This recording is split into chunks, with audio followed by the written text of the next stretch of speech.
falando sobre o partido do Jair Bolsonaro, Partido Liberal do Ceará, oficializou o apoio à candidatura de Ciro Gomes do PSDB ao governo do estado durante a convenção estadual da legenda. A decisão confirmou a aliança que havia provocado aquele racha, aquele atrito entre Flávio Bolsonaro e Michele Bolsonaro nas últimas semanas. Além de homologar o apoio a Ciro, o PL do Ceará oficializou o deputado estadual Alcides Fernandes, pai do deputado André Fernandes, como candidato ao Senado na chapa. A decisão deixou de fora a deputada federal Priscila Costa, que tinha o apoio de Michele Bolsonaro para disputar a vaga. Em vídeo publicado nas redes sociais, Ciro Gomes agradeceu o apoio do PL e afirmou ter recebido a decisão com muita felicidade e profunda honra. O ex-ministro disse que a união entre partidos com histórias diferentes é necessária diante dos desafios enfrentados pelo Ceará. A aliança no estado foi um dos principais motivos da crise entre Michele e Flávio, enquanto o senador defendia o acordo com Ciro Gomes. A ex-primeira-dama se posicionou contra a parceria, o que desencadeou o atrito público entre os dois. Nos últimos dias, porém, Flávio pediu desculpas publicamente à madrasta e Michele aceitou o gesto, selando e reconciliando a família Bolsonaro às vésperas da convenção do PL. Muitas camadas aí, né? O Ciro Gomes agradecendo ao PL, isso porque na semana passada o Ciro Gomes estava aí criticando o Jair Bolsonaro, dizendo que não apoiaria o Flávio Bolsonaro, que vai apoiar ou o Caiado ou o Renan Santos. Isso porque o PL dizendo que está ali apoiando o Ciro na disputa pelo Ceará. E aí ele dizendo, não vou apoiar o Flávio não, vou apoiar o Caiado ou o Renan Santos. Nisso tudo, no meio dessa disputa, no ano passado, já houve essa conversa de que a Priscila Costa seria, sim, a candidata ao Senado pelo Ceará, intermediada e dada a palavra da Michele Bolsonaro. Bateu o carimbo, PL mulher. E a Michele ficou muito chateada por isso. Cadê a minha honra? Cadê a minha palavra? Eu confirmei, eu negociei aqui com o Valdemar, eu negociei aqui com o Flávio, negociei com os caciques do PL, dei a minha palavra a ela e agora a gente está voltando atrás. Por quê? Por que o André Fernandes não pode abrir mão do cargo dele, do pai dele? Por que eu é que tenho que abrir mão do cargo de uma mulher? Por que, mais uma vez, uma mulher? Porque é a minha palavra que não tem que valer. Diante de tudo isso, ela deixa à frente do PL Mulher e diz, já que eu não sou importante, eu vou sair disso aqui. Já que a minha palavra não vale nada, eu vou sair disso aqui. Quando a verdade, quando a honestidade e quando a minha palavra valer alguma coisa, aí sim vocês me procurem. Aí sim vocês me procurem com sinceridade, que aí eu vejo se eu vou participar da campanha de vocês. Nisso, o próprio Republicanos pensou em chamar a Michele, mas só que o tempo já passou. Não há possibilidade de troca de partido nesse momento. Mas se pudesse, talvez ela teria ido.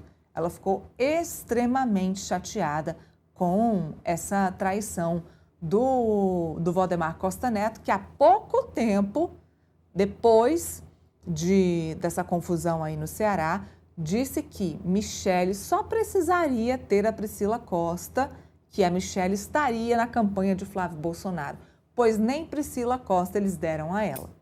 Nem Priscila Costa eles deram a ela. Não deram Priscila Costa, não cumpriram com a palavra dela, não deixaram cumprir com a palavra dela de presidente do PL Mulher e ainda querem que ela faça tudo o que eles querem. Então, são vários homens, é o patriarcado, querendo comandar a Michele como uma marionete. Ela disse, peraí, se eu tenho poder, se eu sou presidente do PL Mulher, se eu estou comandando diversos diretórios no Brasil inteiro com milhares de mulheres, por que eu tenho que me submeter a isso? Por que mesmo? Não estou lembrada aqui qual é o motivo que eu tenho que me submeter a isso. Ela abre mão de tudo, espera um pedido de desculpas formal e público, aconteceu, porém ela perdeu sim as mulheres e algumas outras, viu, mano, ainda estão com medo de perder a sua candidatura porque podem tirar, porque a Michele já não está mais à frente do PL Mulher. Esse é o fato. Pois é, vamos ver qual vai ser a repercussão política no xadrez do tabuleiro do PL dessa aparente reconciliação, né? A hipótese que trouxe o Igor Gadelha. Imagine se a Priscila Costa acaba tendo como prêmio de consolação o lugar como vice-presidente na chapa de Flávio Bolsonaro. Isso seria um gesto de prestígio a Michele Bolsonaro. É possível que haja essas novas composições, dado que, na prática, com a publicação do vídeo expondo a rachadura, e o passar do tempo, as sucessivas crises na campanha de Flávio Bolsonaro, aparentemente fizeram com que Flávio se curvasse à importância política da Michele, fazendo o vídeo que fez ontem como um gesto claro de pedido de desculpas. Quem tomou a iniciativa, quem veio a público tratar de, olha, eu errei, me desculpe, foi moleque, foi o Flávio Bolsonaro, se curvando, portanto, a Michele, que no seu vídeo, além de prestigiar novamente outras lideranças femininas, faz questão de dizer que, para ela, a verdade é importante, sublinhando, portanto, que Flávio faltou com a verdade até aquele momento, até o momento de reverenciar o poder político de Michele Bolsonaro. Vamos ver, então, se na prática, depois de toda essa situação do status quo machista que você tão bem descreveu, Neila, vamos ver se a Michele vai conseguir envergar o machismo do PL ao poder dela, porque aparentemente é isso que ela está construindo com resiliência. Não sei se vai ser agora, mas no longo prazo, se ela mantiver essa linha, é possível que ela tenha a vitória política na construção de poder dentro do PL. Eu acho que isso tem uma grande chance de acontecer, porque ela vem se movimentando de forma muito habilidosa e, ao mesmo tempo, articulando em torno de si a identificação de uma figura que é muito típica do Brasil, que é uma mulher religiosa que cuida da casa, que cuida da filha, cuida do marido e, ao mesmo tempo, traz o sustento, trabalha fora, é inteligente, pensa pela sua própria cabeça e age com autonomia. Ou seja, ela está conseguindo conciliar a ideia da mulher conservadora, mas que consegue ser chefe de família, né? Porque muitas vezes a gente acaba tendo um estereótipo um tanto preconceituoso, como se o fato de uma mulher ser conservadora ou religiosa fizesse dela submissa ou sem personalidade. O que Michele mostra é o oposto, né? É que é possível ser mulher religiosa, conservadora e, ao mesmo tempo, construir o seu próprio caminho com resiliência, o que é um personagem muito comum na sociedade brasileira. Muitas das chefes de família que nós temos Brasil afora, de mãe solo, inclusive, são mulheres evangélicas que correm atrás do sustento da sua família, que botam comida na mesa, que pagam seus boletos, que agem com autonomia e que têm uma convicção pessoal, religiosa e conservadora. Esse personagem é muito comum e, ao agir dessa forma, Michele consegue gerar uma identificação que, no fim das contas, é uma identificação genuína e muito forte, que, na minha leitura, fortalecem o papel político que Michele pode desempenhar no médio e longo prazo na política brasileira.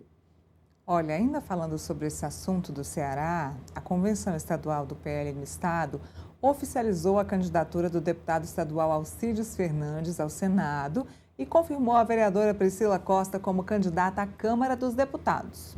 Com a decisão, foi encerrada a disputa interna pela vaga ao Senado e derrotado o plano da ex-primeira-dama Michele Bolsonaro, que defendia a candidatura de Priscila para o cargo.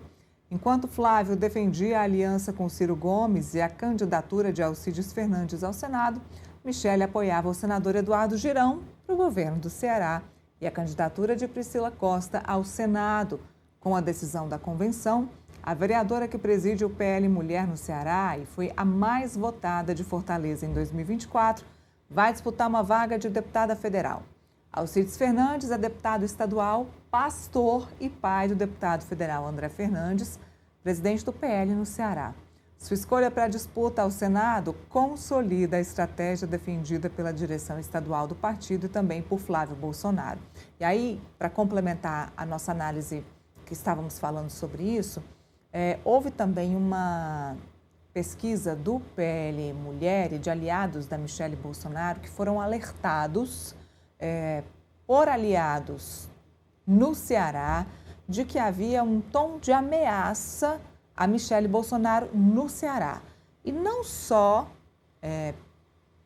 pela oposição ou por aliados do Alcides Fernandes ou do André Fernandes, mas também por aliados do Ciro, que eles chamam de ciristas. Pessoas do PL e também do Alcides Fernandes estavam trabalhando conjuntamente, no português muito claro, para queimar o filme da Michele Bolsonaro lá no Ceará, para que toda vez que ela pudesse participar lá, tentando levar o nome da Priscila Costa e do Girão, que ela já chegasse lá sendo muito hostilizada. Então, isso estava acontecendo, inclusive, em meios de comunicação locais.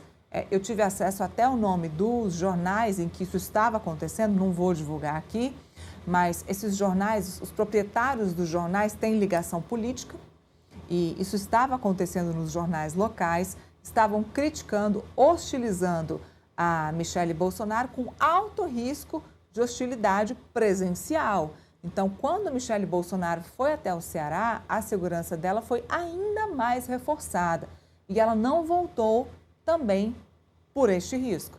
Então, estavam preparando, digamos aí, que essa arapuca para Michele Bolsonaro também para que ela não fosse ao estado do Ceará fazer campanha para Priscila Costa e garantir que o Alcides, que é o candidato do André Fernandes, pudesse manter aí a sua candidatura da forma mais legítima, mais fácil possível. Então, isso ainda aconteceu. Veja bem, de todas as formas que puderam diminuir o trabalho da Michele Bolsonaro para Priscila Costa lá no Ceará, foi feito, viu, mano?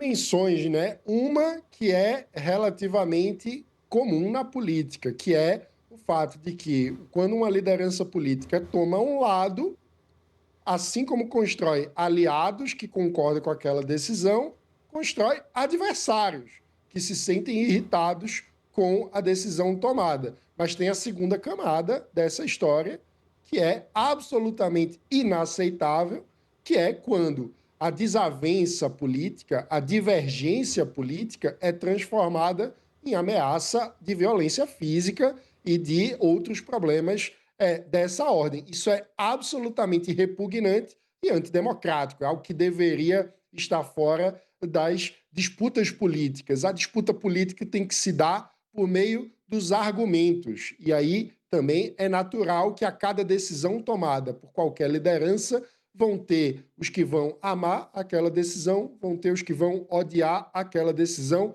mas quem devem brigar são os argumentos e as teses, jamais as pessoas, né? Jamais colocando em risco a integridade física de ninguém, ainda mais de mulheres que muitas vezes são ameaçadas ao fazer política.